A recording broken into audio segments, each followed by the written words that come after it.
Hey, good morning, everybody. Welcome to another Trail of King David daily video. Devo Rene here today. And this week on the Trail of King David, we're seeing how even though God chose David, he still ends up in a cave, destitute and homeless.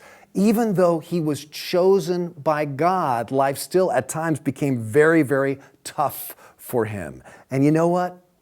That's life. That's life for you and me too. The Bible says in 1 Peter 2:9, of all believers, you are a chosen people, a royal priesthood, God's special possession, just like David was chosen. And yet Peter's writing that verse to Christians undergoing intense persecution for their faith under the Emperor Nero. But think of Jesus. He chose his disciples, and yet that didn't mean an easy life for them either. In fact, he warns them, in this world, you will have trouble. There's always going to be this tension in our lives between the moment that we're anointed, chosen, called, and the many years sometimes until we see ourselves seated in God's kingdom with Christ.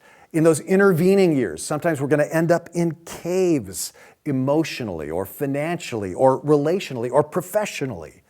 But do not give up. Just because you might be in a cave in your life right now, that doesn't mean you're not chosen. It doesn't mean you're not loved. It doesn't mean God has abandoned you. David was God's chosen king, and yet he also had trouble at times. Trouble is not a sign God is rejecting you. Trouble's just life. And staying aware of the fact that you are chosen, that you're royal in God's eyes, that's going to keep you going through all of your cave times. Remember that, you're going to have a great life.